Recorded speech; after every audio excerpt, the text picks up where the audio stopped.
What is up, everybody? We are back with another episode of Pessimistic at Best, the podcast, and I have my best friend with me here today. What's up, Sophia? Hi. I'm excited. Sophia and I are using my new mics, and this is the first time I have two, so we get to like be kind of separated. We're literally just chilling on the couch. We're so comfy, cozy. The setup is immaculate. Yeah, it's it feels elite. like, I don't know, talk show, but like we could be in pajamas. Yeah, I honestly just feel like we're just talking, but we're just like holding microphones, which is just like, that is something we would do. Yeah, it is. Like if we thought it was funny or if it was like a good bit. Absolutely. But it's good, and I'm excited. I knew, I obviously, as soon as I had this idea, I was like, Sophia has to be one of my first guests, but I'm glad we got to do it in person. Like, I'm glad you're home. Me too. It's way more fun to do it IRL. It sets up the right, I feel like then there's better banter back and forth. No Zoom cutouts, no. Yeah. I don't even know how people do like podcasts. Oh my God. Podcasting, I think they do it over Skype, but I don't really understand. Yeah. It's like I don't know. Yeah. That's like audio engineering that I don't. Yes, exactly. I don't involve myself with. Exactly. But I'm glad, and we're here, and we're doing this, and it's so fun. Sophia and I have been friends. You're like my longest friend, I think, maybe ever of all time. Like since we were 8. We moved to Madison, I think the same summer. I think it was the same day. Yeah, I think it was too. It was like August 13th. Yes, it was. Because it was a Friday the 13th. Yes, but we didn't meet each other until like a little bit, not even at the beginning of school, because I had to like transfer into your 3rd grade class. Thank God for that. Shout out Miss Hansen. Oh, that's so fun. The great memes. And I was so glad. Sophia and I became besties pretty much right away. Yeah, Samantha made me a card. I did. I'm so sweet like and that. I cried tears of joy in front of the whole class. And I was like, we really needed friends. No, you and Amani English and Emily Roan, wherever they are, made me a card, and you guys spelled awesome wrong. Hilarious. You dropped an E somewhere. I still can't spell. And I don't think I knew. Yeah. I didn't know you spelled awesome wrong. I think like Ginny Hansen came up behind me and was like, "Oh, they spelled awesome wrong." Oh yeah, that's classic for sure. But that was sweet. Yeah, that was sweet. A little soft sign. I feel like that was like moving when you're young. It sets up like my life before I was 8 years old. But like it doesn't really like, I feel like it doesn't exist. Yeah, same. Like it kind of like like all of my memories, and also just because with that age, it doesn't really feel like any of my childhood was a thing until I was in Madison. I know, and I wonder if that is just because of moving, or if all people don't remember before they were 8 years old. I have no idea. I have always attributed it to, because like we moved to Madison, from Madison for like the town that we were in, Plain, Wisconsin. Shout out. Was like, it was the village of Plain, Wisconsin, and it has like a population of I think 1,400 or something like that. It was so small. It is really small. So it was like so like I just think there was like no stimulation. Sure. So like there was nothing to remember. But I came from Milwaukee, an even bigger place, and I remember very little as well. Then I feel like it's because our life started when we met each other. Yeah. Exactly. But yeah, I mean, and it's so cool because like I don't know, we've just maintained a really awesome friendship. We just kind of added more people to the crew. No, it's true. Like a partner. Yeah. Oh, we're so soft. But yeah, I mean, and so it's awesome because I don't get to see you, Sophia, as much as I used to. You've been out of the country 3 years. Yeah, I moved to Spain right after I graduated college. Like I moved that August 18th. And you did also move away for college. So technically, So I left. I went away for college, but I went to college in Iowa City. Yeah, University of Iowa. And it was easier to visit. Yeah, it was only 2.5 hours, but that was a big difference. Yeah. For like when you're not like, we also grew up like 5 minutes down the road from one another in the same neighborhood. So that is like a big difference. Yeah, it is. And just like in comparison. Mm-hmm. I know. Well, it's so crazy. And that's why I love when Sophia has to come home for the holidays. Well, and that's so cool. You're like, definitely, I would say our most worldly friend. But that also like, it's true. I feel like, but it's so like embarrassing to say that because like there's so much privilege that I have. Like that's very my dad true. Is European. Like I have a European passport. I've had it since I was born, which like in terms of wanting to live anywhere outside of the United States, wanting to live in Europe, not anywhere outside of the United States, like it's like walking into a basketball game on stilts. Sure. Like I just like have like I can. Yeah. I can do things that like other people can't, you know? Yeah. And so like I feel like sometimes people think that it's like personality traits or whatever, but it also just comes from like I have the means. Yes, that's true. But you are also very independent. Like I That's feel like true. there are other, you know, there is still a personality trait required to be able to go and do that, especially alone. Well, and so when you went to Madrid, you taught English, and you ended up doing the same program for 2 years. So when I moved to Madrid, so okay, the big like the origin story of the whole thing was when I was never going to be able to study abroad because I fucked around too much in school and like I wouldn't have been able to graduate on time. I get that. And so I went to my study abroad office and I was like, I want to study abroad in Barcelona because I'd been to Barcelona. I loved it. I thought it was a great place. It was fun. And it's also just one of those, it's like Rome or Madrid also, but like Barcelona was like one of those like study abroad places like everybody goes. Yes. I went to the study abroad office and I was like, I want to go to Barcelona. And the study abroad person, like obviously she had been tasked with like selling other programs. Like so they have to try and like divert a certain amount of like certain numbers to other places that are less popular. So she's like, but what if you went to this island in Spain and you could go for double the amount of time for half the price? And I think this is like the biggest personality trait is like a complete lack of I guess maybe not a lack of, but it's an increased amount of carelessness. Sure. So I was like, sure, I'll do that. Like, I just like didn't care. Yeah. Like, you know, like you're like, I have these ideas where I'm like, I'm going to do this. And then like something blows me in a slightly different direction. And I'm like, ooh, there I go. Yeah. And it's just like, whatever. It doesn't matter. Yeah. And so Rolling I was with like, the punches. Exactly. Yeah. So I was just like, fine, fuck it. Yeah, I'll do that one. Yes. And so then I went and then I had the best time ever. And so, like, I really am, like, the incarnation of, like, that insufferable study abroad kid that's like, I'm going to move back. And I did it. Which is so, like... Okay, but then all of the other study abroad kids are secretly jealous of you. Yeah. But then I'm also with the rest of them. So then when I went to Madrid, I moved to Madrid in August. When I went there, I got kicked off my flight there. Like, it was just never smooth. Yeah. There wasn't an ounce of that like was smooth sailing. And I went with a program which was like I think also made everything so much easier. Yes. But it was also like exhausting because then you get all the study abroad kids that want to come back. Yeah. And you're just like, oh shit. Yeah. It's like 100 of us in a ballroom totally. during orientation. Always. I was like, oh no, I'm not the only one. Yeah. So it's like it's super humbling when you're used to being like a big fish in a small pond, like kind of constantly, to like all of a sudden like not be. Yeah. And it was so overwhelming. I had so much anxiety. I'm sure. For like the first like Yeah. 2 weeks.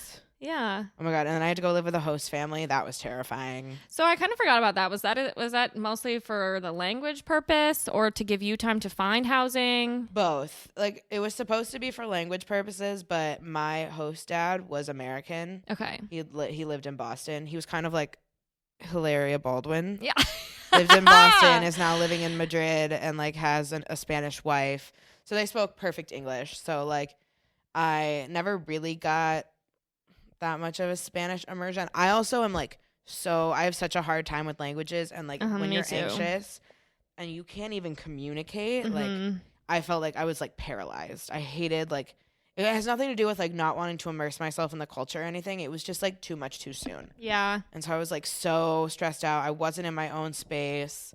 So well, that's so many new things at once. Like even when I studied abroad, I went to London. I knew the language. I mean, sure, they say a couple little funky words here and there, but like Tuesday, isn't it?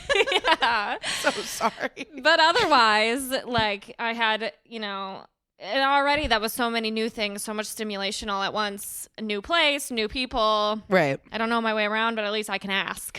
Yeah, it's true. It's always the hardest parts are like the most meaningful parts. So then Absolutely. like afterwards, once like I started to actually learn Spanish and I did make friends, then it felt completely like natural and normal. And like being able to overcome that was like obviously a very big deal. And like it's just like it's nice to know that when you do have that anxiety that it does go away. Yes. By just like, and you also like you don't have a choice. Like I was signed up for all of this. I had to do it all. Yeah. So then like, and then after I moved into my apartment, that's when like the program thing completely fell away. Like they really were just like involved for the first like 2 weeks. Yeah. And like I went on to later to work for the program the next year in the summer. And like I will attest, I will not name the program so that I will not get in any trouble. But like they don't do shit. They don't do it. They're just like super not helpful. Like they're like they set you up for the first week or so, and then when you're out of their care, they've brought in a new group of people that they're focusing on, and like they're. Didn't something insane happen to you and you had to? There was like were going to like some office for them. You weren't getting paid or like something. Oh my God. Okay, so when 2018 was the year that I went, I was in the program. I was a beneficiary. You also pay them a lot of money. Yes. And then they release you into the world. But then the following summer, I applied to work for them as an orientation leader, and I got the job, and I worked like all summer. And it was like we were contracted workers, which I don't know, it doesn't mean a lot, but like we were paid in US dollars, which means we could also be taxed. But we were like, and we would get like an X amount of dollars a day. Mm-hmm. But the thing was like, you would start the day at 9 a.m. and you would go until sometimes like 9 p.m. Mm-hmm. So like if you actually broke it down, we were making like less than minimum wage, but because they were like, well, we don't know about all that. Cause like the way I work as a worker, I count my hours from the minute I leave my house to the minute I return. Same. And so like, yeah, maybe we'd get like an hour off for lunch. I'm on the clock because I'm not at home. Yeah, right. And like and you're in like the middle in August in Madrid, so it starts like in August and goes till September. It's so fucking hot. Yeah, it's like 90 degrees. So I would be giving like city tours. I was like a tour guide also, so I'd be taking them around. Hilarious. And like explaining them, and they're just like little ducklings. Like I couldn't help but like I would always call them like kids because that's just how it felt. But like even though you were one of them last year. Yeah, and I also had like a 45-year-old woman in my group, like that I was her orientation leader, and I'd be like, "Oh, my kids, oh no." Yeah. And like it's none of that's like necessary, but like you're also you're meeting people. I had such a good experience. Like it's like being an annoying college orientation person. Like you want to make them have as much of a good time as you had. Totally. And also like avoid the mistakes that you made. Yeah. And stuff like that. Because I mean there's plenty of those to be made. But what they do is they don't pay you until after they're not required to pay you until a month after the last session you work. So that entire time it was like unpaid because we weren't being paid like by the week or anything. And then so like I worked for them for like 2 months and like 16-hour days. Like at minimum, and then we didn't get paid until like October or November. Damn. Or something crazy like that. And also like I got yelled at a lot. Yeah, that's because I just have like a huge like I don't know, I really don't like decorum or like just like they had this idea like they would be telling people things about like their expectations as being a teacher and stuff like that, and I'd be like I would just turn around to my group and be like, "Oh, that's not true." Yeah, because it wasn't, and I didn't think I was like that's common knowledge. Like like everybody knows that that's not true. You know that it's not true. So like I didn't think it would be that big of it. I'm like, okay, yeah, you have to say it, but like, can't I then also just be like fake? Right. But I would get in trouble and I would get pulled aside and be like, you can't say things like that. And I'm like, well, then why are you lying to these people? Yeah. They would be like, you're never gonna be alone in a classroom, and like, yes, you will. That's fine. Like the point is like also it's not even that scary for that to happen. And like you should set them up to be prepared for that rather than and like you could say like the rules say you're not supposed to be alone in a classroom. Sure. However, there's a solid chance that it will happen. Yeah. And it's not that bad but like prepare for it. Yeah. Can you also get those like there are certain people, and I applaud them in some ways because there are people that like shouldn't be there. Yeah. That like I don't want to be like they don't have what it takes, but it's just like it's really it's really tough for them, and like it's like when they hear a rule they think like okay that it's like black and white for them, so like they think like okay that's the rule, and so when it happens and they like I was getting texts from people long after they should have been texting me. I was like I'm not on the clock for you guys anymore. Exactly. But they would be like I was alone in the classroom and like nothing that's it, like, and it's not that bad. Yeah. But they just don't know, they can't handle it. Yes. If they're told to expect something different. Totally. And so I got in a lot of trouble. I got scolded. I would get scolded for like stretching during the sessions. No, that's not shocking. That's not shocking to anybody. But I met like a lot of people, and so like my second year in Madrid, where I was completely independent of the program that I'd come from, even though I had worked for them. That's like how I made a lot of my friends, and like I also like the girls that I worked with in the school became like two of my like closest friends. Mhm. And so that was nice in that like we got to like you got to like pretty much have your pick of the litter of the newcomers. Yeah, And that's be the like best. and like hand select like who you wanted to be friends with. And the people I worked with were so great. Like not the head people. They were not so great. But like all the other fellow orientation leaders. Oh my God. Oh, I set my shirt on fire.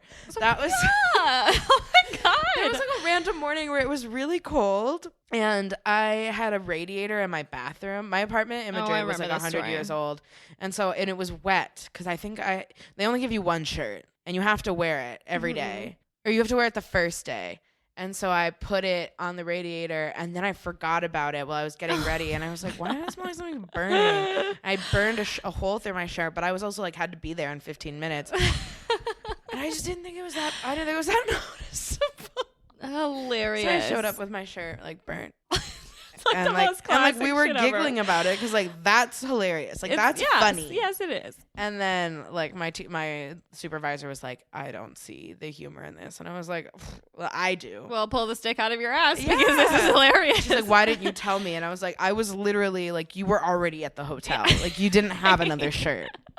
I'm not going to tell on myself. Yeah. Yeah, exactly. You don't want to throw yourself under the bus. Yeah. So I want to come clean just about all of my proclivities so that it doesn't seem like I'm claiming that I was like a good employee. But I was very good at my job. I got very good reviews from my orientees. I love that. But yeah, that was nice because you got to meet so many people. Yes. And like it was like a nice way to also reconnect with the city because it felt weird. Like all of my friends that I met through the program left.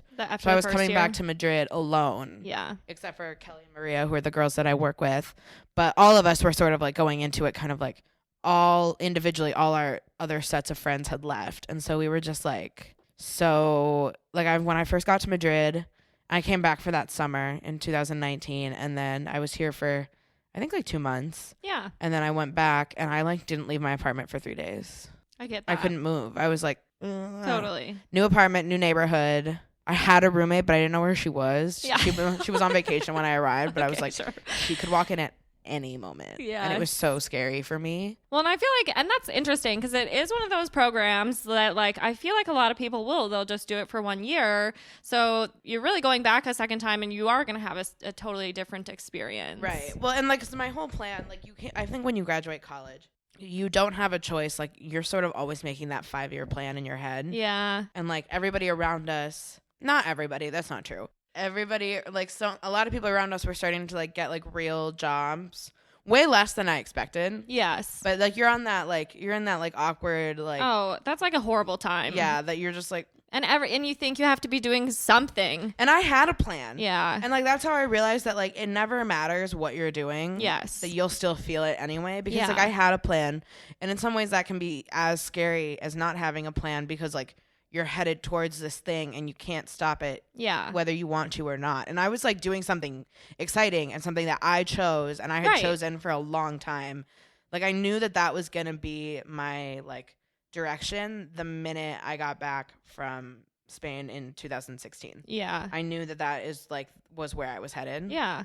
But it was still like my plan at that time in that summer was like I'm going to go to Spain for a year, enjoy it. I'm going to go and work for the program, not in the way that I did, but I was like I could become like a project coordinator or something so I could go back and forth and like I want to work for that company. And then I did work for that company, but in a different way. And I was like, never mind. Yeah.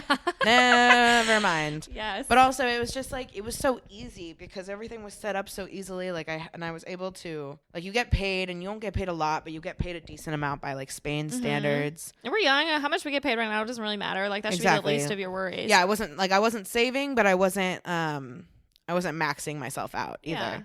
And then I was like, and then in the second year was when I was starting to decide like what I was going to do next. And like I had friends there. And so it was just like a nice, like, it was like a little community. It worked the exact same way I think it would have worked if I had lived anywhere where you just like, you want to have your little job. Yeah. That maybe you don't love, but you don't hate. Yes. And you like have your friends and like you have fun. Yeah, totally. And like that was all that really mattered. And that's what I was doing. And so I feel like I was on this like up and up. And then just like everybody else, the pandemic hit and like March came and like everybody's plans got torn to shreds. Yes. Well, and it hit you guys first. Like, Yeah. you guys were much more on lockdown before us here in the Right. States. Yeah, we were. And it was like, and it was so intense. Because we came back from Christmas break in January. And then we had January, February, where we were, and I think I went to Milan in Italy in February. And still nobody was talking about the virus or anything. And like, Miss Rona. yeah. And we just, I don't know. And then I remember coming back, and in March, like, everyone was talking about how it's getting really bad in Italy, but we had been gone for a long enough time that it like didn't matter. Yeah. Or we had been back for so long. And then I remember, and this is so classic Spain, the news announced that the government was closing schools before the government had told the schools. Oh my God, no. Yeah, so like teachers, no. schools, like teachers, parents, kids, we all found out at the exact same hour when like the story broke on like El País, which is like the Spanish version of CNN. Okay. And man, that fucking blows. yeah, so we were all just like, what? Like panic. Yeah. Yeah. Well, to be honest, also like we had no idea what this was going to look like. So to all the rest of us were like a 2-week paid vacation. Let's fucking go. Yeah, like we were hyped. We were so excited. I think that same thing happened here. Yeah, like we had no idea what we were looking at. And I mean, there was this panic because also like I still cannot believe that we didn't lose our jobs. That they weren't just like, all right, all the Americans that we're employing, true, go home. Yeah, like that. Because I wouldn't have blamed them, and it was just kind of what I expected. Yeah. Yeah. Wow, that is so true. And so I was half like, oh my God, we're gonna lose our jobs. Yeah. I'm gonna lose my job. Yeah. I didn't do that.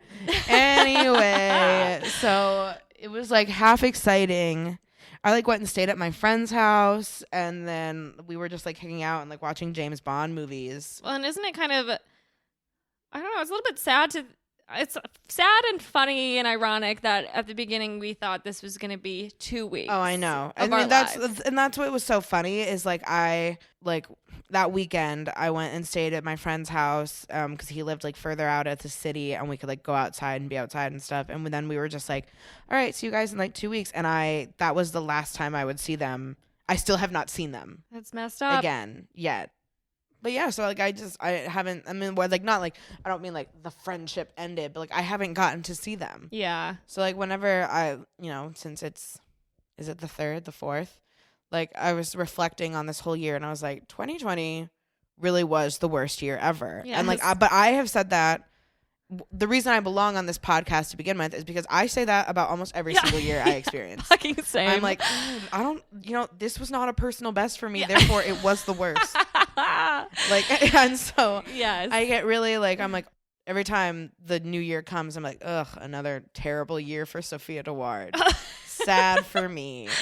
And like for no reason, I'm just like, wasn't the best, so therefore wasn't good. Well, and we love to throw a good pity party. Oh, absolutely. And so, and if you don't feel that way about 2020, like, Yeah, congratulations. yeah. Like something bad not anything that bad happened to you, but like I ended this year with like less friends and less family members than I had at the beginning. Yep. Which is just so depressing. Yeah.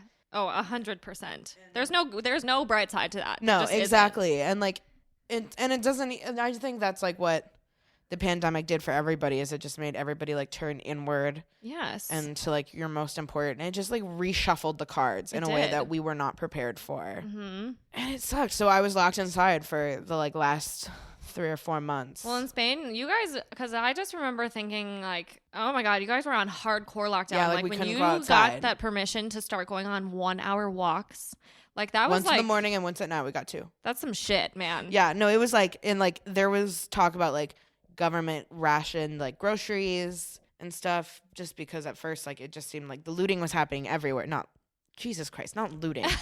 But like the doomsday prepper kind of thing though, that like looting. People were people are running to the stores. They're like hitting up the Mercadona and like oh my God, that's smashing so the windows.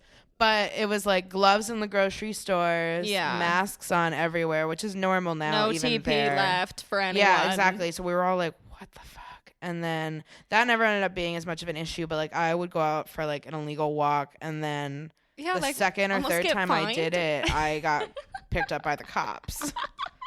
Because they were like, and I went badly because like they stopped me and they were like speaking to me in Spanish, but they weren't in cop clothes. Oh. So I just like was like Undercover fellas. Yeah, I disregarded them. I was like, they're like, excuse me, and I was like, no, Yeah. I'm good. No, I'm fine. No, thank you. Yeah. And then they're like, where are you going? And I was like, oh, the grocery store. And they're like, which one? And Like, you had to have a route. I couldn't name one that was nearby. And then they're like, where do you live? And I was like, this street. And they're like, what street is this? I had no idea.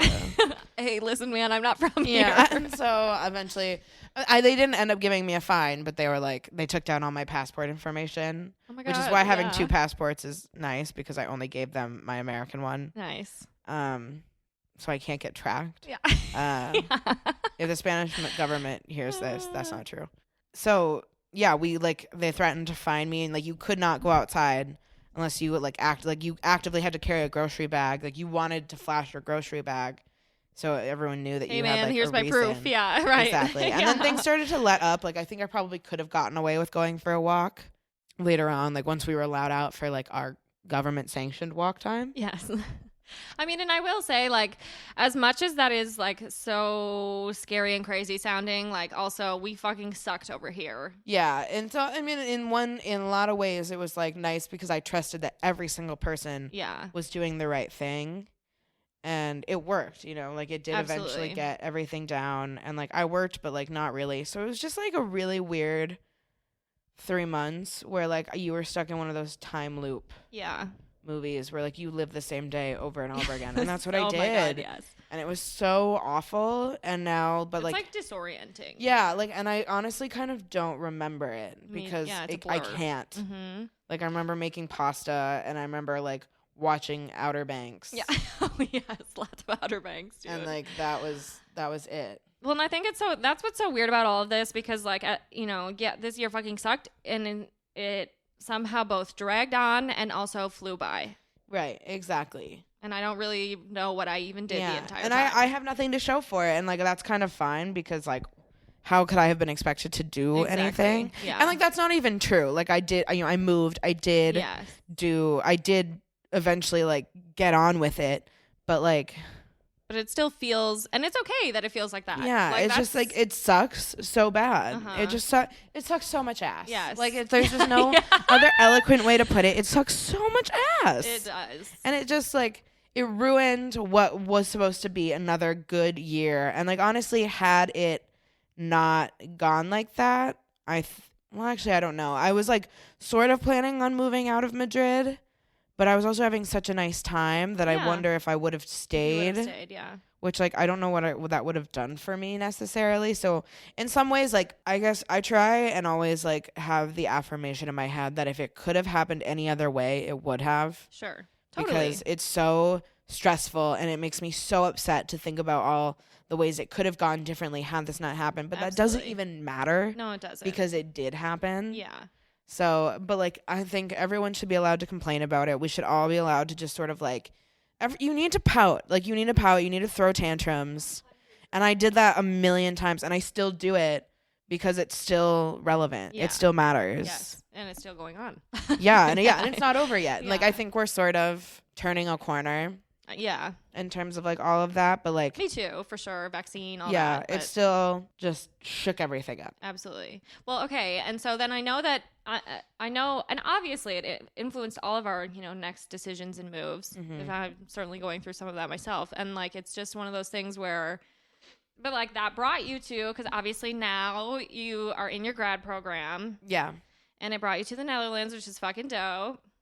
Yes. The homeland. And so then during quarantine, I started applying to schools because I had the time, and I was like, the way things had been going for a really long time in the Netherlands was like they were handling things in their specific ways and things were going fine. Yeah. So it was like, okay, I could kind of escape this if this is going to keep happening in Spain, or like if this is what Spain's going to look like. Because at that time, it kind of seemed like this was not going to end until Corona came with the vaccine. Like you could never expect that they were just going to let everybody out and kind of say fuck it.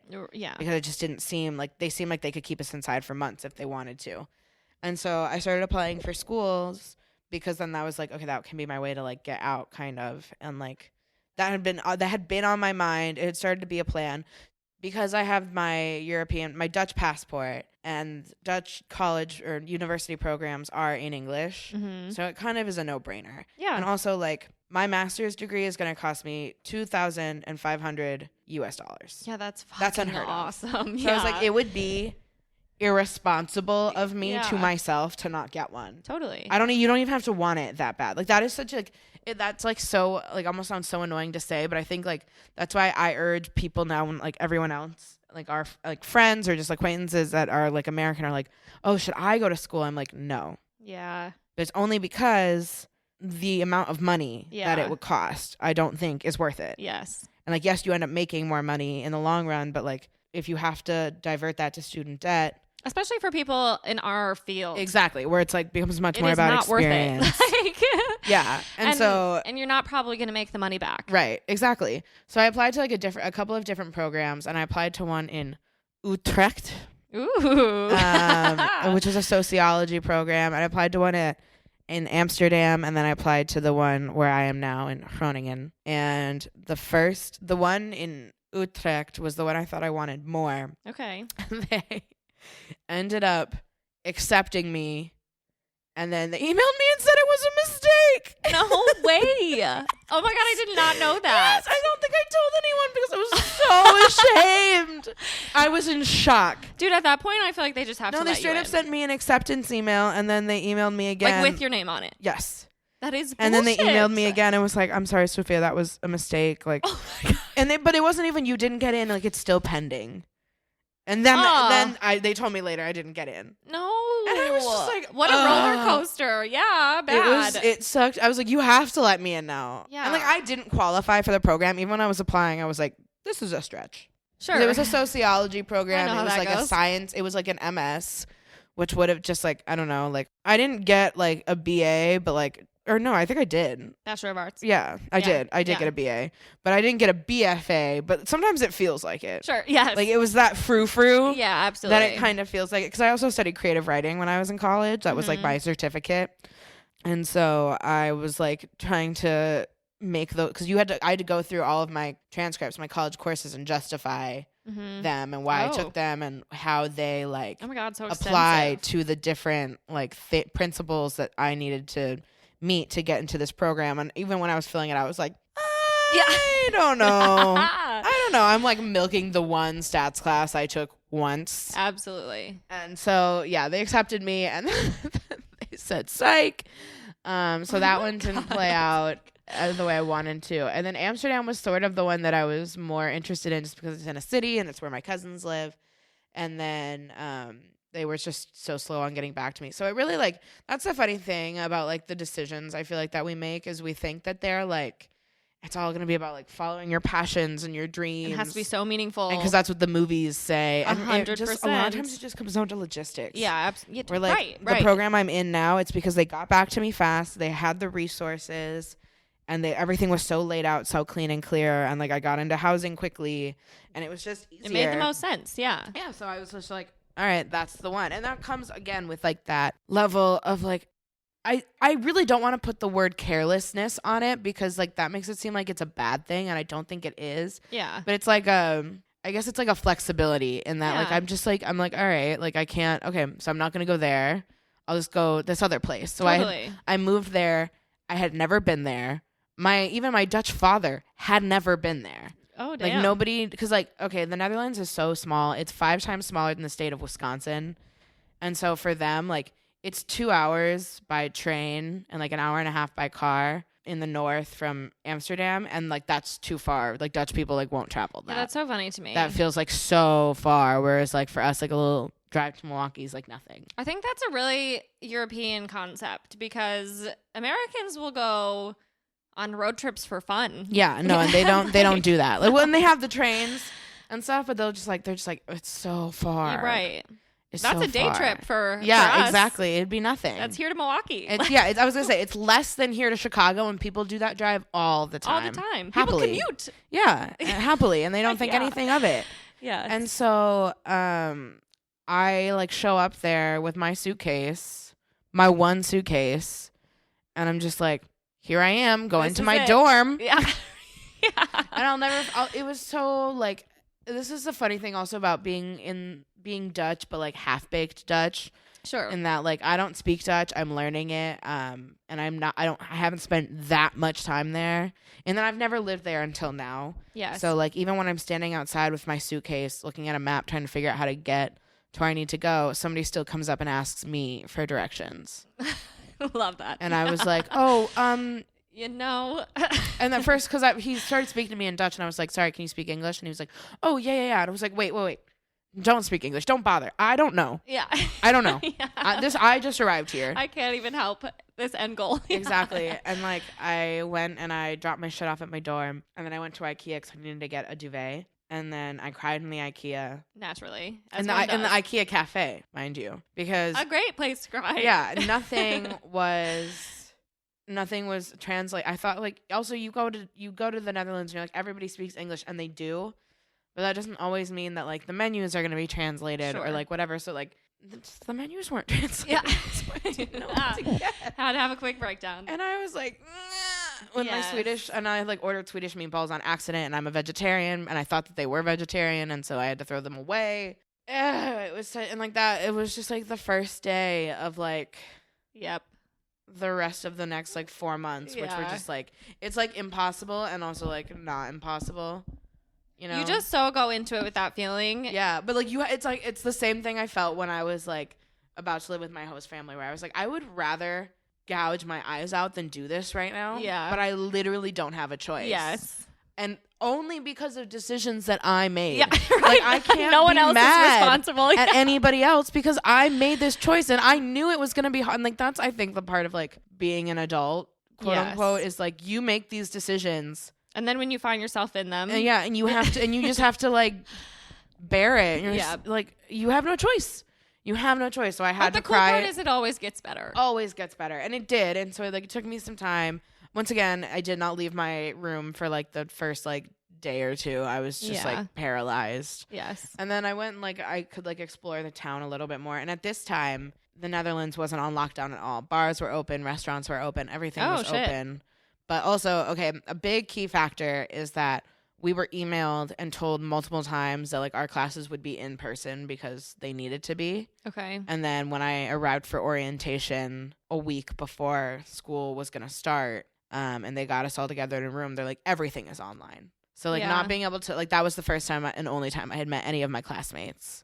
Yeah, okay, and so that's hard. And I know, like, we've talked about it before. It's just kind of like a weird time. You're moving somewhere in the middle of a pandemic. You can't really leave your house a ton. It's so hard to meet people. It's so hard to meet people. And so, like, yes, I live in a dorm, but I want to reiterate that I was 24. I'm now 25. Yeah. And they are all 18. Yes. They are 7 years younger than me. Yeah. And like it is a lot. There are people that are loosey goose in that like they'll hang out with anybody. Sure. They'd be down. Like I also just like I can't drink like they can anymore. Yeah. Yep. And like that's it's funny because they look at me like I am this like I'm so like I have my shit together so much. But I always have to reiterate to them because like I cook a lot. They're like, oh my God, you're always like cooking and you're always doing your laundry. Your room is so cute. It's so clean. And I was like, listen, you're 18, I'm 25.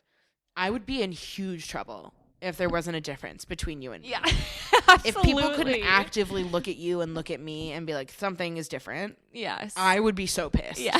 That would ruin my self-image. Uh-huh. And so like I feel like I am also starting to reap the benefits of like a fully developed frontal lobe. Yeah. Sam, you'll get it when you turn 25. Right. Yes. I'm And, waiting like, on that day. I just like feel like I don't know, I just like do shit a little bit easier now. And so like it's like one of those things. My life has never sucked so bad and I have never been better equipped to handle it. Yeah. So even though it was like one of the hardest things I've ever done, it didn't feel as hard as previously not hard things. Yeah. Because I'm like I was ready for it. Well, and this is something like I forget who I was having the conversation with. It might have been my mom or something, like just asking me how you were doing and stuff. And I was like, it's one of those things where sure, this isn't ideal, doing in the middle of a pandemic just because it's not. But at the No. same time, like, what else would you be doing right now? That's 100% true. And like, even in like my first week where I was like, I didn't want to like leave my room. I was like, I felt paralyzed. I was so anxious. I was sad. I was scared. And then I was like, I am determined to make this work. Yeah. I had to decide like in that moment, like, do I want to just say, you know what? Reel it in. Yeah. We're going back. Yeah. We're going home. We're not doing this. Or like, do I want, and I was determined to make it work. And then like after that, there was just no going back. Yeah. And then it was like, yes, I would love to be in school and be meeting people and like making friends and stuff like that. But in the end, like all I need is that master's. I need that piece of paper. Totally. And then I can go off and do anything and do whatever. And I will always have that attached to my name. And like when this is all over, I will have that. Yeah. You know, like it is not ideal, but at least like I will silently have done this thing. Totally. And have it done. And like it wouldn't like, it's not even things are bad for like it's a sign of the times, and it just is what it is. Right. And so I could like sit and like completely like stand still. And like, I think that is a totally valid thing to do. Me too. Like if anybody is doing that, that's fine. Me too. Like, and complain, like we all get to complain about the decisions we make because it helps. Yeah, it does. And so, and like, it feels Yes, good it does. and like, it's funny and it's just, it's the right thing to do. Yeah. And so like, if that is what people are choosing to do, I think that is totally fine.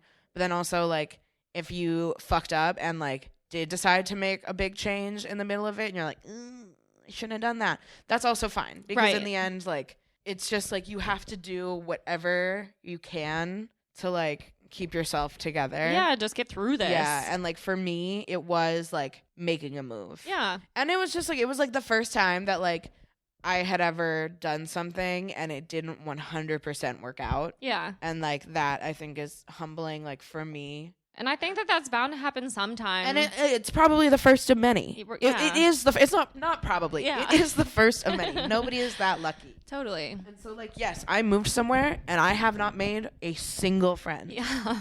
And then like, everyone's like, you're gonna make friends. You always make friends. Yeah. And like, I did not make a single friend. And part of that is like my own choice, where I was kind of like, you know what, I don't want to be friends with my neighbors. So like, I could like text my classmates individually and be like, do you want to get coffee? Sure. But like, I don't do Yeah. that. So like, I could be doing more also. So in some ways, it is like it's not on me and it is on me. Yeah. You know? And it just, I also think though, like that is okay. Yeah. To not want to. and like, I don't want to like that. I have so much social anxiety, which I think surprises a lot of people because I never shut up. Yeah. Hey, like- it manifests in different ways. No, it really does. And so like, it's more like this is why like moving away, I don't necessarily think I had to move to Europe to figure this out, but like I am an introvert in that when I need to like relax and like feel at peace, I need to be by myself and not like, I love being around people once I've gotten my alone time. I need to unplug and like unwind Totally. and have downtime alone. Yeah, James and I were just talking about that actually on last week's episode, and I feel like if anything, I've almost realized I think I'm the opposite. Like I feel so I'm not being recharged, and I think that's because I've spent all this time indoors without the socialization I'm used to. Exactly. And that just makes you an extrovert, and like that Yeah. just like, it's good to know that because then you can do what you have to do to make sure that those needs get met. Totally. And so like the anxiety that it causes me to like go out and like meet people and things like that is almost just like not worth like the mental tax because it doesn't like, it's good. Everybody wants friends. Yeah. But I also like, Yeah. it's just kind of also a short stop. Like I am in this city. It's unfortunate because I think I would have really loved the town and gotten to like explore it and really like kind of enjoyed it. Yeah. And I'm just not going to get that chance. Well, that was part of the conversation I was having with my mom. Like, yes, of course, in a way, you could sit there and say maybe you're not getting the full experience, and that's a big fat bummer, and coronavirus is responsible for that. But like at the same time, why have that attitude about it? Oh, so positive attitude over here. But like, no, but like you might as well just like. It's just not like, that's just like, yeah, that's true. You're spending your time doing something productive. And it's just kind of like, you just have to let it go. Yeah. You really do just have to like, Yes. like, that's fine. Like both of those things are true at the same time. And everything is always true at the same time. Like, Yeah. there's just like, things are not that black and white, and that like, Totally. I can sit there and stare at the town in the face and be like, I want to enjoy you. Yes. And I can't. Yeah. And so I just like have accepted that like this is kind of just like a wash of a year, but when it's over, I can move to Amsterdam, I can move to the city, I can do my internship, and I can have like I can kind of start getting the experience that I had always been like gearing myself up for. Yeah. Right. And it won't be too late. No, yeah, it won't be too late at all. And then it's just so annoying. Yeah. So annoying. Right. And that's the thing. You get to just be annoyed. Right. And yeah, and I'm annoyed, and it's like frustrating, and like it definitely has like shaken up also like some of my like personal relationships, just like even with like people back here and like at home and stuff, because like it has made me like there's like a bitterness that I had that I am trying to shed, but like where I would like express I'm like, oh, I'm sad, like life sucks, and like our friends or like somebody else would be like, yeah, like my life sucks too because of XYZ, and I'm like, no, Yeah. it's worse for me. Yeah. You don't get it. And like just because that's true, or it's true to me, like doesn't invalidate what other people are feeling, but it just made me like the most bitter person in the world. And like complaining is one thing, being bitter is like a different gross like gross thing for you. Yeah. Because it's a bad feeling. It is. And it goes beyond just like typical complaining. It's like yeah, totally. eh. Well, and it's also, and that's the other part about the pandemic that is so hard. Everyone is going through something, and everyone wants to complain about what they're going through individually, and they deserve to. Yeah. But then it's not. And it's like if you start playing the struggle Olympics, then like nobody wins, and if you do win, like is that really something you want to win? Yeah, right, exactly. But okay, fine, we get it. You do have it the hardest. yeah, Like, exactly. yeah. And so Right. that whole thing, it happened, and so I ended up there. Yeah. And so I've started like the classes are fun, and like it's just like a lot of new things at once, and like it's done I think more good than it has harm. Like it's been challenging, which is good. Doing school over Zoom is super funky. Mm-hmm. Yeah, I can't even imagine. Yeah, it's really like kind of dumb. I mean, I took a couple online classes, but it's not even like that. Yeah, no, it's like it's just so weird, and like presentations over Zoom are so hard, and like it's awkward to raise your hand. Of like one time I got called on and I didn't know the answer in my statistics class, and I logged off. I just logged off. I was like, bye. I didn't know. I didn't raise my hand because I didn't know. Okay, but there's some power in that. No, yeah. So it was nice because like it didn't have to. I didn't have to answer. Yeah. So I logged off. I love that. That's fucking amazing.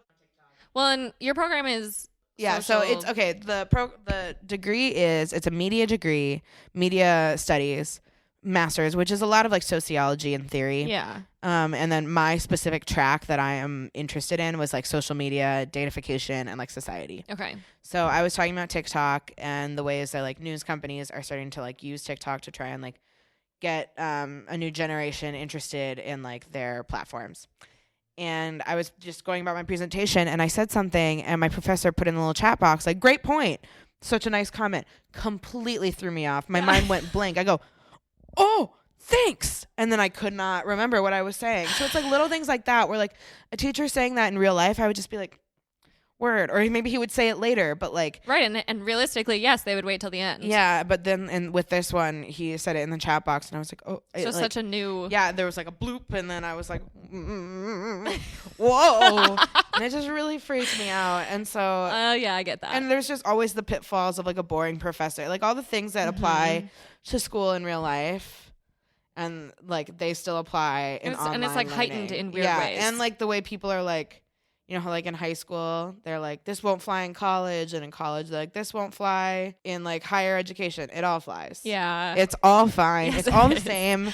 Like it's not. I was really nervous because I had been out of school for like 2 years. Going back. Yeah, I guess I hadn't even thought about that. It's just like. Oh, but it's so much better. Yeah. It's so much better than working. Yes. Oh my God. Yeah, I know. Now I wish. Especially because you have so much agency, and like I think the good thing about being a master's student is like it's like, all right, well, you're gonna write a paper about whatever you want. Yeah. And like you're gonna make it like you're gonna do it however you want to do it, and that's just like I did not know how much I was gonna miss school. yeah, it's weird because like when you're in school, you're like this sucks. Yeah. Totally. But also I was just thinking like yesterday, like do you remember in college when you'd go to class, you get out of class, you'd go and study with your friend. you'd go home to the friends that you live with. Yeah. And then you'd probably go to the library later with another friend. Yes. And like you just did everything with your friends, and like your whole day was like you kind of got to control it. And like hard deadlines that was just like easy. And like I think that's one of the hardest things about being in like the kind of creative like in like writing like content, I guess, industry that we're in, is like we set our own deadlines, we create our own projects. And I didn't realize how nice it would be to have somebody being like, you write this. Yep. You do this. Because that's one thing I struggle with so much as like, I guess trying to emerge into like my career, which feels so gross to even say, because I'm like, what career, where? But like that is like it's something that I dream about or I want to do. But then I'm like, I really am just gonna like, if I want to write a book, I'm just gonna have to do it. Yeah. And no one's gonna tell me to do it. No one's gonna tell me how. Yep. Except for like a person on Twitter that's like, I'm gonna make a thread 1 of 30 of like how to write a book. Yeah. Exactly. And like you just have to come up with it completely on your own. Yes. And I miss the structure. Be determined yeah. to complete, to finish it, like, to follow through. You have to hustle. Yeah. You do. You do. And like I'm lazy. Like I'm not lazy, but I am. In that it's just so much better to be assigned, because I think then it's like it's so much less vulnerable to be like, hey, this is this thing that I care about and I think is interesting, so therefore I'm gonna write about it or I'm gonna make a podcast about it. I like, and there's also like this weird, I feel like inherent like narcissism about what we do, because you are at the forefront of your work. Totally. So like you are sort of like have to put yourself at the center of it, and you have to put your personality into it. And there's something so embarrassing about being like, I think my personality is so interesting, funny, witty, absolutely insightful that everybody else should want pay to read attention it. to whatever I am producing. Exactly. Yeah. And I don't know how to unlearn that. And I don't know how. The easiest way I have found is to literally joke about it, to literally say like it so abruptly. Make it so funny that it's like, haha, laughing but very serious. You're right, exactly. But no, I totally feel you. So that's what's nice about being in school, is like you're forced to do all these different things. Yeah. And you can be like, ugh, my professor is making me like write from a first person perspective. So I guess like it is kind of about me. Yeah. And so I'm like, but you can be like, ugh, isn't that so awful that I have to do that? But like you're hyped. Yes. Because you have someone also, to tell you to do it. So something that like, I don't know if it's more a Midwestern thing or even just an our friend group thing. We do that so much. We downplay everything that we do. So much. And I think it's also because we're women. Oh, yeah. Okay. Like, very true. That's another big thing, is just like, and so uncomfortable. Yep. And self-promotion is like, I mean, half of you were raised Catholic. Like self-promotion is so sinful. Yep. Me. It's like boasting. It's Catholic. So like uncomfy to just be like, look at me. And like, I don't know. It's also because like some of us could have been labeled bullies in our life at one point.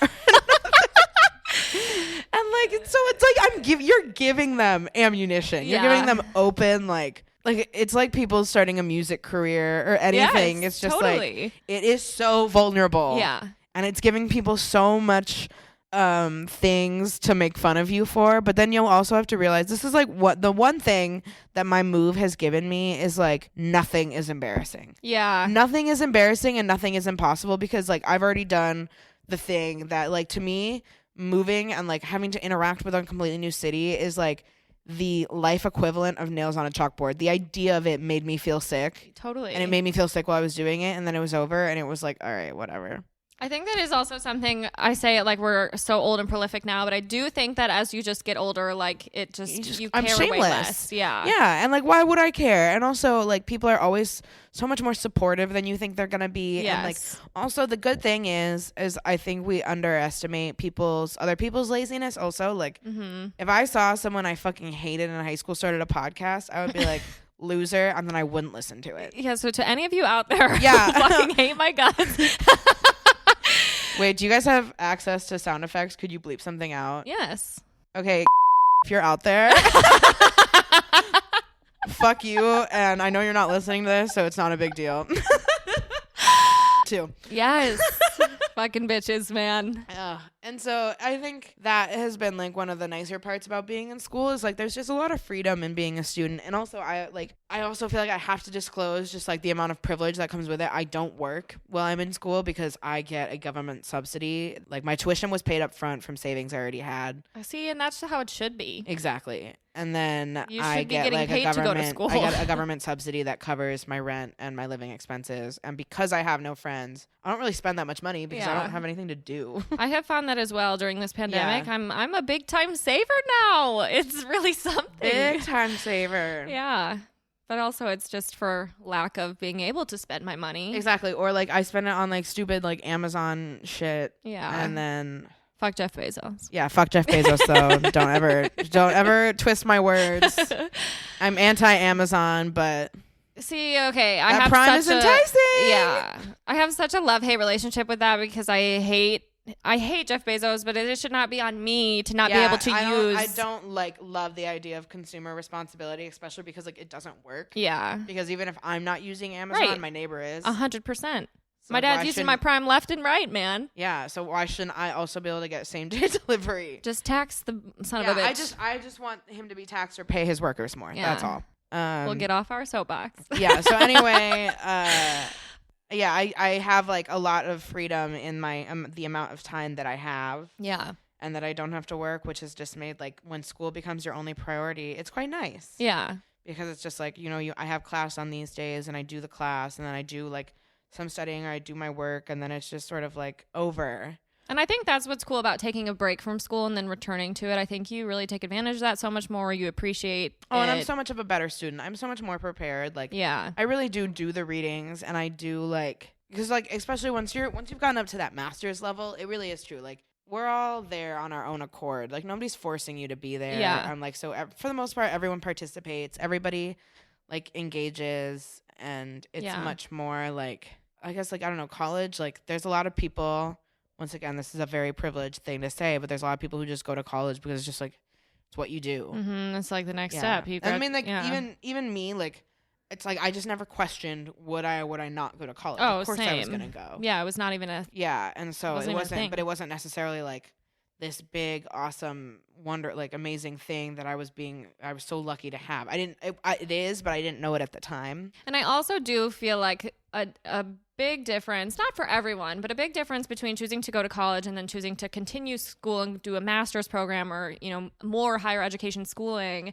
A lot of the time, college is also about the experience. You're at such an age, it's your first time being alone. But when you continue doing more school, you are prioritizing the school a little bit more than the No, other exactly. things. Like everything, and like because I don't party Yeah. there either. Yeah. So I just like, it was like I felt like this, like what I always wanted to be in college, but like couldn't be because Yeah. you just like, if you knew better, you would do better. Yeah. And so like in college, like I just didn't have, I didn't have the time. I didn't have the energy. Mm-hmm. I can't even think back to how I like existed because Yeah, I don't same. know. Like I would go Yeah. like on a giant Dunkin' iced coffee and an Adderall for like 14 hours in the Yeah, day, dude. barely eating, hungover, Yeah. dehydrated, and like cranking out some mediocre work that was like fine, you Yep. know? Yes. And so I think it's ignited like a little bit more passions in me, in that like when something is interesting, it spikes my interest. It's always good to like note that. Yeah. Especially just like, this is like the last, I'm not going to get a PhD. So like this Yeah. is the last chance to be in such a controlled, educated environment where like Mhm. someone's job is to teach me something. Yeah. As opposed to when you go out in the world, my job is like to learn it myself. Yep. Everything is like self-taught. Whole different ball game. Yeah. And then like, so eventually like the next step would be like, is going to be finding a job, which is just so, Oh yeah. it's just so like, Yeah. it's just so hard because I think also like we were raised in the generation of like the dream job. Yep. Like I feel like you and I specifically, the like field that we're interested in going into, because I think even like our friends who do like kind of content, whatever, but they're like more in that agency side. Marketing. Yeah. Shout out Ruth Lenzen. Shout out Zoe Sprout.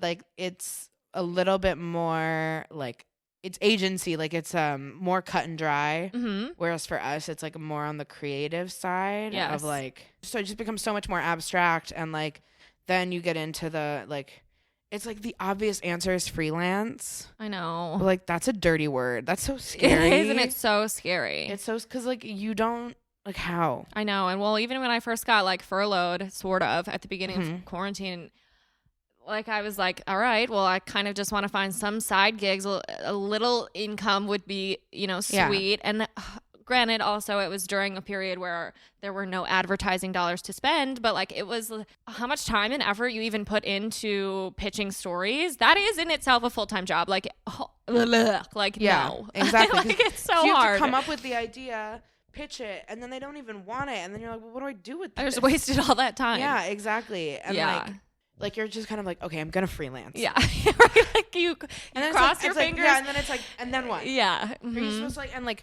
I feel like that's the annoying thing about like the creative industries is like what I was saying yesterday. The entry level salary for creative industries is free. Yep. Oh it's yeah. free labor. It's working for free, working for exposure, working just to work. Yep. Which for a lazy person sucks. It sucks, period. It shouldn't be the shouldn't way be it like is. that at all.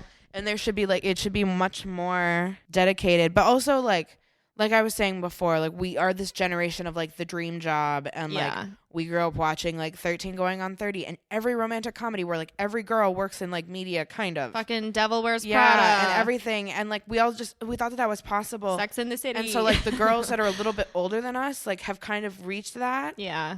And now, like, I feel like there's, like, nothing left right, for us because we're just, like, a little bit too young. And now, like, the publications are dying. And, like, oh, yes. In the last, like, 3 years, like, you log on Twitter and there's some fat media layoffs. Yep. Or there's, like, it comes out that, like, your favorite publication has this super toxic, racist work culture. And you're how just much like, that kind of shit got exposed this year. Yeah. And so I was just, like, it was, like, a bubble pop, which, like, is embarrassing to say because I'm sure it's been around for a long time and it's probably been common knowledge among certain circles. Right. But not like it's being naive. Yeah. And just thinking 100%. that like you're like that Sex in the City, like Carrie's column, like that whole thing that like she could live the way she did on the salary that she had. But like the fact that job was even available easily. I know. Totally. And that like it was just something that was just going to be there once you were ready. Well, and that's what I think is so hard about like what we want to do is you go into it thinking if I don't achieve that, I'm somehow failing. Like, yeah, exactly. And that's how I feel all the time. Because, and it is so unrealistic. Yeah, I'm just like, I have not moved to New York. Right, exactly. And like had a silly goose lifestyle. Yeah. And so therefore, like I am wasting my potential. What potential that even is, I don't even know. Exactly. Like that's the narrative I've gotten in my head that I'm like, you're wasting away. Yeah. Like someone's gonna have to blow dust on me. It's like, or off of me. Yeah. It's just, it's so awful and it's so annoying. That's it. It's so awful and it's so annoying. And we get to say that on this podcast because that's the point. Yeah. So it's just like, I feel like I've been able to kick the can down the road for all the like moves that I've been making, and like I do live a loosey-goosey lifestyle, and that has been nice. And I think like moving to Europe, like I would assume the people who follow me on Instagram probably think that my life is sick, and it is. Yeah. Yes. It is because of like all of the like, but it's like you also like you sacrifice things. Like totally. I'm so far away from my family and friends, like or like my like cohort of family and friends. There's a certain amount of stability that I definitely do not have. When you have something, it always comes with like the knowledge that like that means it's like you're trading it in for something else. Totally. You cannot have it all. Yeah. And like anybody who says that you can is lying. Yep. And big like fat liar. Like I just feel like we have to be past the point that like we can still see someone having fun on Instagram and like we take that at face value. Yeah.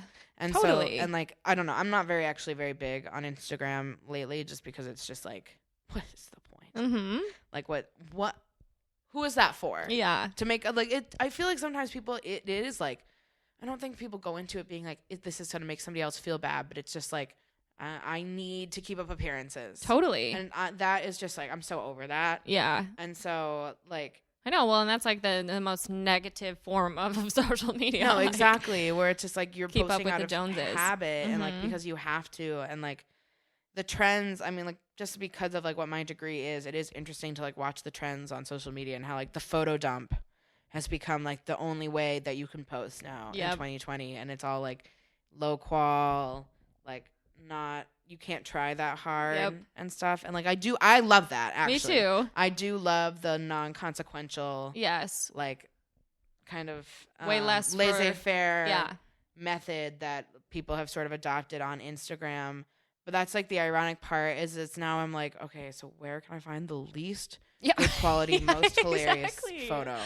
I know, because now it's still about It's still a rat aesthetic. race. It's still It's like no matter how undone it is, it's done. Yep. And so it is so It's purposeful. Yeah, it's so purposeful. It's so curated. Yeah. And so like that has been something I feel like I try to sort of like that. I don't know. I wonder sometimes if people like on the internet think that I'm like secretly rich, Yeah. which make no mistake, I am. But But I'm not. I just come from generational wealth. That's not even that true, but like kind of. I get that. But like, or they just think like, do they think I have a sugar daddy? Like what? I wonder, Right. just people who don't know. Right. Because also like I can't post about being a teacher that much on my social media because I'm not allowed to post my kids. Or when they were my students, I couldn't post to them really that often. So it was just like, it's not really like, that's not my, I'm teaching, like being a teacher is like not my brand. Yeah. Like it's not. That is very true. Yeah, it's not bad for my image, Yeah. but I'm assuming if people were to find out that I was a teacher for 2 years, they'd be like, Yeah. who let that happen? Which is Yeah. just, I mean, like that's why you know what I love? This is not, I guess, what we do on the pod, but what I fucking love is when like celebrities will talk about jobs that they had. Oh, or yes. people will just talk about like jobs that they had, and I'm like, like that is a thing. Like people like work. You got to start jobs. from somewhere. Yeah. Right. Right. Yeah.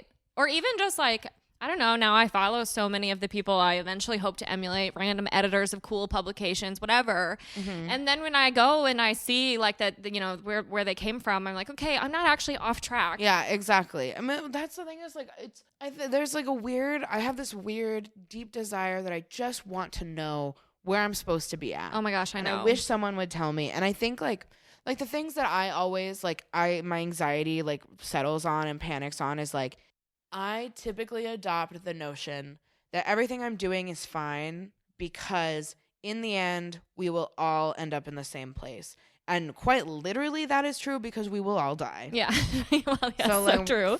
Like from the earth we come and to the earth we will return. Uh-huh. We will all die. But also like going beyond that, like I guess I kind of subscribe to the dogma that like when we are 40, we will all be married with kids. No matter what I say now, no matter what like I say, like I'm not gonna have kids, whatever. Sure. Like that's just like we'll all be kind of like leveled out in that way. Yeah. So does it really matter if I spend these times like kind of twiddling away, fucking off in Europe and like having fun and like being a little promiscuous and being kind of stupid with my money and like not focusing on my career? Yeah. And like does it like will I be 35 and wish I hadn't done that? Probably not.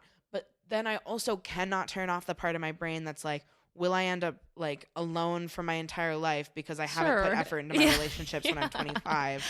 Will I end up like completely like destitute and like, I don't know, like those girls from those Jane Austen movies where they're like, I have no money, no prospects, and I'm a burden to my parents and I'm 27. Like, will I end up like that? And like, that's like a deep fear. And I totally don't know, like if that comes from like Midwestern values, like being completely like pumped into me, because that is like, I think that is like a strong Midwestern thing of like family, marriage, stability, like good, easy, unfussy living. And there's nothing wrong with that. That's a great thing. But like, it doesn't seem to be an anxiety that anybody else that I have met in my journeys has, except for the people from here, from the Midwest. Well, I also think too, I maybe a little bit more in relation to like focusing so much on the career and the dream in terms of professionalism, that like that's such an American thing. Yeah, and it's also like, once again, it's like that thing that we're shown in movies where it's like you can only be like a strong independent woman. Like the way that movies have chosen to like show that is always a career-driven woman. Right. That's the only form of success that counts. So it's like, okay, if I am going to like, if I want to wear my independence, if I want to show it off, I need to be professionally successful. Right. In like whatever field. Like when I like, sometimes I'm like, should I be a lawyer? It's only because of the movies where it's like, how am I going to say that this person is like a little bit of a bitch, but like strong? She's a lawyer. Yeah. Like that's, and like that, but those personality traits can come off in so many different ways. Yes. But like, we just like we ingest This is all like of the those, Hollywood tropes. Yeah, we ingest all of these character archetypes, and then it's like you kind of just pick one. Yeah, absolutely. And then, but like it's real life, so like it doesn't always play out like that. Mm-hmm. Like, and like that's not me. That is not me personally saying like you are not a strong, independent woman if like you're still dating your high school sweetheart and like are in a different job and are just like climbing your way up the corporate ladder like everybody else in the world. Yeah, exactly. But like that is what like in the like zeitgeist, I guess. Yeah. We don't get to see very often. Exactly. And so I think that is like, it's confusing being from the Midwest and then ingesting those character tropes and then going out in the world and having them completely like disproved, or like having friends who are 30 who could not care less about that they're not married, that they're still fucking around, that they like are bartending still, like, or doing they're something, still chilling. right. Like we're all doing the same thing, but we're all at completely different ages, and like I'm anxious but they're not, and like they're the ones doing something right, not me. You know, exactly, like totally. and that's the thing is like I think if I just could see a little crystal ball, like Oh I my want gosh, so I bad know. to see into the future just to know, Right. because then I don't think I would stress so much. I know. And I would just be able to be like, okay, it's gonna happen. And wouldn't it be so nice to just not care? Yeah, and to like it like consumes my every waking moment. Yeah. And that's the awful thing about having anxiety and insomnia is like it just at any given moment like lay down and I'm like, Yeah. what will my life look like? Oh, And I there are so many know. different horror stories. And now with like this 2020 being what it was, is like it really shook me to the core to realize that you can do everything right. You can be on the right track and everything is so out of your control. Absolutely. That's literally why I got this tattoo, because I was like, I can spend so much time stressing. Okay, for those of you, because you can't see me, I have a butterfly tattoo that I got a few weeks ago when I was in Madrid, and it was like a spur of the moment. An impulse. Yeah, it was an impulse thing, which is like checked off the bucket list, got an impulse tattoo. But also, it was like I put so much effort into like my appearance of like, oh, like I don't want to dye my hair because I don't want it to seem like I'm trying too hard, and I don't want to like have too many tattoos or have like a boring tattoo or a stupid tattoo because it's on my body forever, and like I just want to exercise all of this control, and we have no control. Yeah. Like something can come around and knock every single person in the world on their ass. And it did. And so, yeah, and it did. And then, so it just kind of like, it shook me to this idea that like you can be on the right track and be having a great time, and the universe can just like implode. Give you a big fuck you. And like all of those like small limits that you put on yourself. Oh, they don't matter. They don't matter at all. At all. Like, I mean, that was one thing I realized when we got locked down and locked inside for 3 months is there's almost nothing I do that is like for myself. Yeah. Like I didn't touch my blow dryer. I didn't wear makeup. I didn't wear jeans. Yep. Like, which I think everybody can kind of relate to, but it was just kind of realizing that like some people are like, I like to get dressed and take a shower and blah, blah, blah, Right. blah. For me. Yeah, for me. And I'm like, I don't do that for me. Yeah. I don't. I do do it for basic y'all. hygiene, and that's Yeah. it. Like, and so I'm just like, it's more me now, like turning inward and being like, okay, what is something I do that only benefits myself? Yeah. And like, I think selfishness is a huge, and like, I don't mean selfishness in like this, I don't know. It's because selfishness has like a connotation, Like conceited, but not that. of being like bad. Yes, because it it does. is like, to me, to act selfishly, like if you had a wedding this summer, you're one version of selfish. Yes, you are. But I mean like selfishness in like that, like putting yourself first. Yes. Is like a quality There's that such I a have been balance able there. to attribute in a way that has been very good. Well, of course it's been beneficial to me, but like that I think is also like when you move away from everybody that you know and are close to, like you just kind of have this time to focus on yourself. Yeah. And stuff, and like even without like, feeling guilty about without it. feeling guilty about it, and like I make friends, and like I'm not saying that like I'm not like showing up for the people in my life, or like I'm not being a good friend, but just like assessing like what matters to me. Well, and I will say, I think out of anything, I hate coronavirus. I hate that this happened to me and everyone else. It sucks, but like it is nice to have almost like a reason to have those realizations. Yeah, exactly. And like be like, okay, I'm not you feel so much shame. Yeah. Right. As like a person For putting who yourself exists. first. Yeah. just like in general, like being a person who exists, I feel like we are raised in like such a shame. There's so much shame in everything we do. Yeah, there sure and is. like especially being a woman, like Mm-hmm. there's just even more shame where it's like if you subscribe to certain ideas that have been forced on you, that's shameful. Yep. If you don't, that's also shameful. Yeah, you can't win. Yeah, there's no winning, and so trying to sort of like undo, like I guess that's what I mean when I say like nothing is embarrassing and nothing is real. Yeah. Is like this idea that like most of these things that I do are not for myself and then like now that I spend so much time alone, I'm like there's only one opinion that matters, and it's this girl right here. Like there's just when you limit that social circle and you're not so much out in the world, you sort of realize how much like there's just the only person shaming you is yourself, and you feel ashamed. But like things that I don't care about, like it doesn't bother me. 100%. If my hair looks like shit, it doesn't really mean anything to me. I can't see it. Yeah, right, exactly. But like I do it for other people because like it's just like ingrained in me that I should. Well, I think that even holds true. I don't think I would have started this fucking podcast if it weren't for this pandemic, because I was so busy thinking about what everyone else thought about me and what I do and where I'm and like headed. You would be forced to confront it so often. Yes. Because you would be seeing so many people and then they'd be like, oh, it's a podcast. Yeah. And you have to like talk about it so much more, and now it can kind of be this like internal. I think it's like it's made all of us turn inward in a way that hurts and is hard, but is in the end probably for the best. Totally. And I mean it showed off so many, it's like it's told on so many different people in so many different ways. Yes. And for me it was just like it was a lot of like self-realizations of like that I am like jury, judge, executioner of my own decisions, and that's it. There's really nobody else whose opinion I should take into account. Yeah, exactly. Yeah. And like also like I'm trying to adopt the idea that you can just like create things for fun. Yes. And like it doesn't have to be like if it blows up, it blows up. If it makes you professionally successful, it does. But like also just like, and you don't have to be good at something just to do it either. Yes. You can just like, or like you don't have to be perfect, so then you can be okay just being good. Well, okay, and I think that's a hard lesson to learn too. Like this podcast, I don't expect this to be something that makes me famous or something. Right. I know that because I know then that I am doing this for myself. And like I've heard, it's funny, James's dad actually says this all the time to him about just like making music. Like as long as you're doing it for you and you're having fun with it and you don't expect it to necessarily take you super far, that's what matters. And if it does, that's a fringe benefit. That's awesome. That's a huge bonus, of course. Yeah.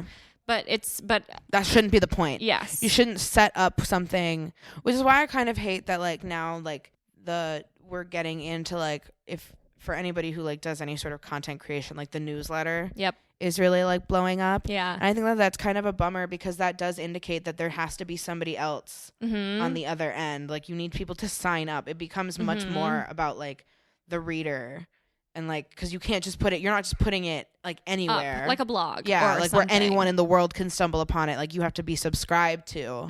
And I guess it's like the writer's version of a YouTube channel, honestly. Well, and I will challenge that a little because I guess I feel like there are parts of it, even if your community is so small, maybe you have 5 people who care that much about what you do. That's true. Then like it's just for those 5 people. Yeah. It depends. Yeah, it does. And that's like, again, then it has to go back to the purpose. Right, exactly. Yeah. But it just like, I just noticed like everybody who had a blog or who was writing is now doing like a newsletter. And I'm just like, we have to do one of those now too? I know, right? Oh, and there's so much of that. There's like, so much of that feeling like, okay, now I have to be doing write this. Down newsletter ? Right. Like, in the planner. Yep. And I'm not going to do it. Yeah. Like it's hard enough for me to even like I want like eventually moving forward, I will have to start a blog. I will have to like find a way to like just get myself in the habit of creating work, creating it often. Like that is like, I think the number one like creative advice that is standard across the board. Cause like when you are in any creative industry, there's good and bad advice that floats out. Like I think Stephen King says like you shouldn't watch TV if you want to be a writer, which like no dice. Yeah. Not gonna happen. I'm definitely watching some TV. Fucking love TV. Yeah. So I like, but everybody says you have to do it every day. Yeah. You have to like practice often. And you have to sometimes do it bad. Yeah. You have to do it bad. Yeah. If you think everything you make is going to be good, you are going to be so not. disappointed. And, like, that's like, I took this class in college that was so great where like, because Iowa is a big writing school and their creative writing program is so renowned that like they have all these access to all this resource. All these all this access to all these resources. Jesus.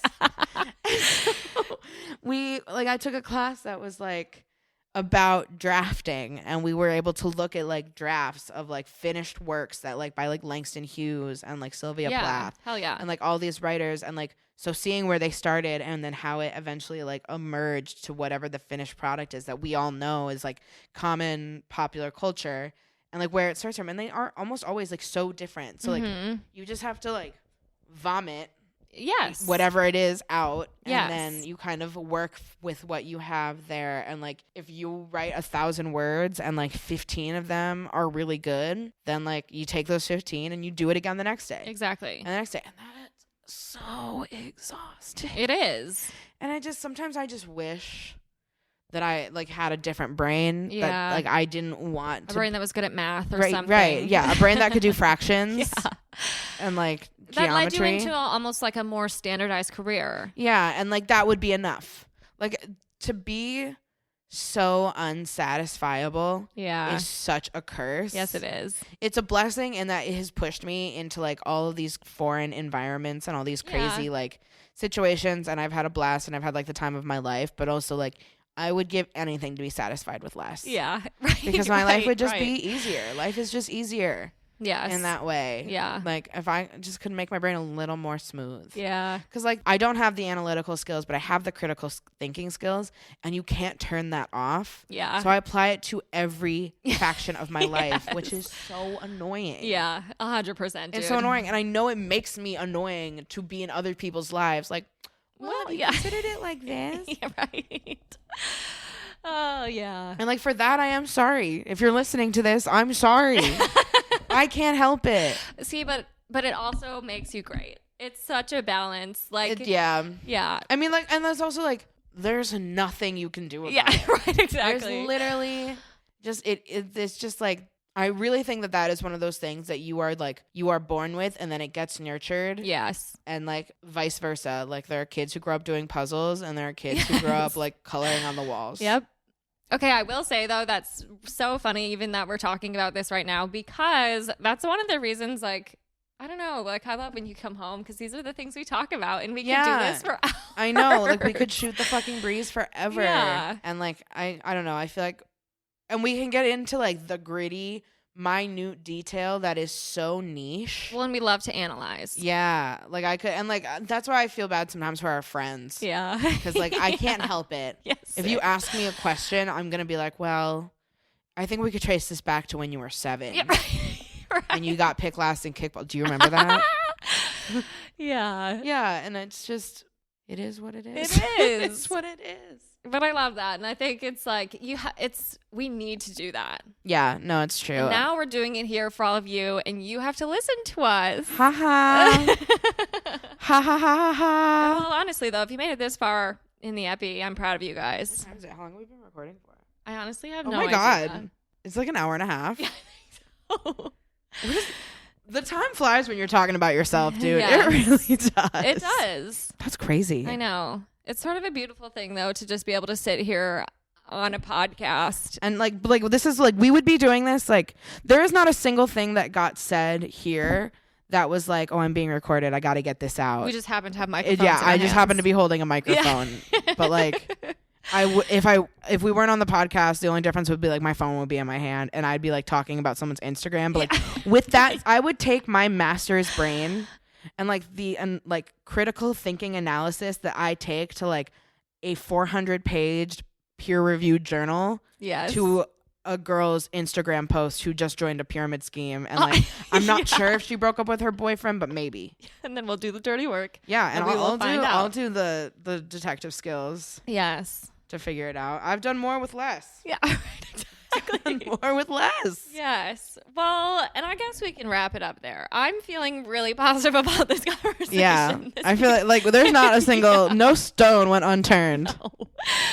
Oh, but I love that. And so, well, and I'm glad we got to do this, like I said, in person. Sam, we can do it again. Yeah, we can. We should, actually. Yeah. I'm writing that. We're penciling it in. Yeah, I'm here. Yeah, Sophia's home for a month, so I'm lucky because you know how I keep complaining about how I have very few friends left. Sophia's here for a beautiful month with me. And then So sorry. she did that. So maybe I won't be on the podcast again. Okay, well, You haven't seen the last of me, buddies. Thanks. Thanks for having me. Oh my gosh, of course. And you should see us right now. We're like so posted up under Yeah, blankets. I'm like cloaked in a blankie. We're on 2 separate couches. It's very chill. Yeah, there's not a chiller podcast. There is not a chiller podcast. Make sure to like and subscribe. Yes. Follow, post, promote. We have to. So here's what we have to do on the next episode. I want to talk about your podcast idea. Oh yeah. That's what I wanna do. Okay. Big things coming soon. Yes, 2021 is our year. I've got some serious news. No, but we do need to talk about that though.